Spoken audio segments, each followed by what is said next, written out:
মই এগৰাকী সচেতন মহিলা হিচাপে ক'ব বিচাৰিছোঁ যে সাংসদগৰাকী তেখেতে এটা টুলুঙা মন্তব্য দিছে আৰু কাৰোবাক নিজৰ টুলুঙা মন্তব্য এইকাৰণে প্ৰকাশ কৰিছে চাগে কাৰোবাক কটাক্ষ কৰিবলৈ তেওঁ সেইটো টুলুঙা মন্তব্য দিছে।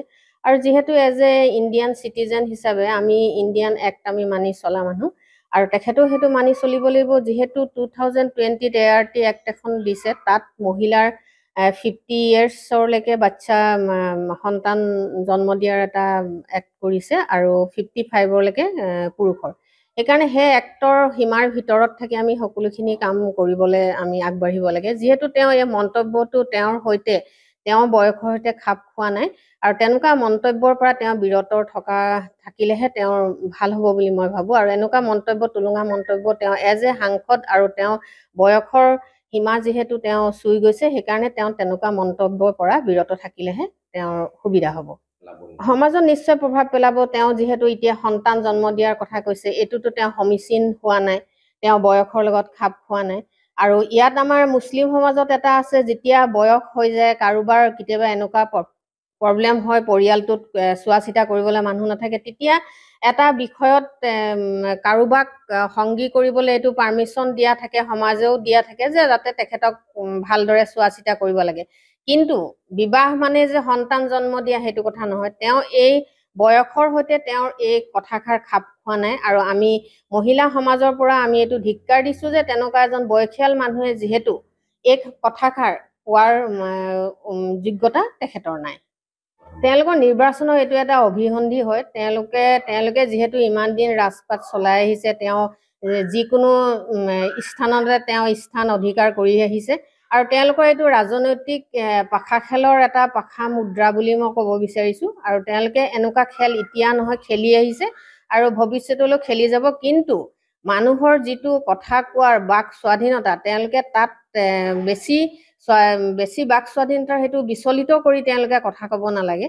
আৰু কথা কোৱাৰ এটা সীমা থাকে, সেই সীমা চেৰাই এজ এ সাংসদ হিচাপে তেখেতে যাতে এইবিলাক টুলুঙা মন্তব্য প্ৰদান নকৰে।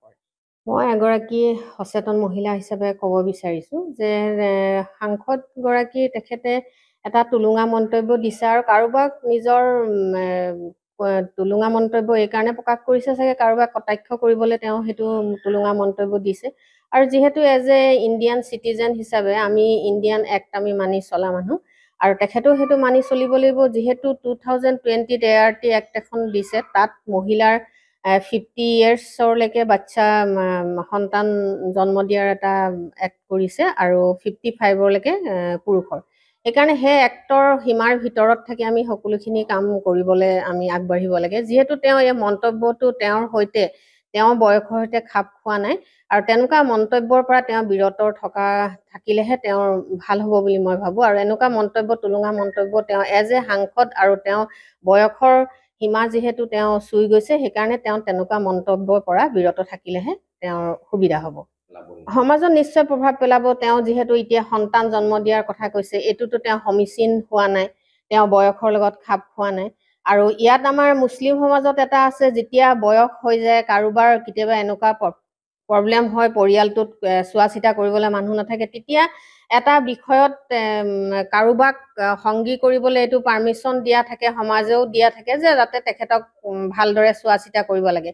কিন্তু বিবাহ মানে যে সন্তান জন্ম দিয়া সেইটো কথা নহয়। তেওঁ এই বয়সৰ সৈতে তেওঁৰ এই কথাষাৰ খাপ খোৱা নাই আৰু আমি মহিলা সমাজৰ পৰা আমি এইটো ধিক্কাৰ দিছোঁ যে তেনেকুৱা এজন বয়সীয়াল মানুহে যিহেতু এই কথাষাৰ কোৱাৰ যোগ্যতা তেখেতৰ নাই। তেওঁলোকৰ নিৰ্বাচনৰ এইটো এটা অভিসন্ধি হয়। তেওঁলোকে যিহেতু ইমান দিন ৰাজপাট চলাই আহিছে, তেওঁ যিকোনো স্থানতে তেওঁ স্থান অধিকাৰ কৰি আহিছে আৰু তেওঁলোকৰ এইটো ৰাজনৈতিক পাখা খেলৰ এটা পাখা মুদ্ৰা বুলি মই ক'ব বিচাৰিছোঁ। আৰু তেওঁলোকে এনেকুৱা খেল এতিয়া নহয়, খেলি আহিছে আৰু ভৱিষ্যতলৈ খেলি যাব। কিন্তু মানুহৰ যিটো কথা কোৱাৰ বাক স্বাধীনতা, তেওঁলোকে তাত বেছি বাক স্বাধীনতাৰ সেইটো বিচলিত কৰি তেওঁলোকে কথা ক'ব নালাগে। আৰু কথা কোৱাৰ এটা সীমা থাকে, সেই সীমা চেৰাই এজ এ সাংসদ হিচাপে তেখেতে যাতে এইবিলাক টুলুঙা মন্তব্য প্ৰদান নকৰে।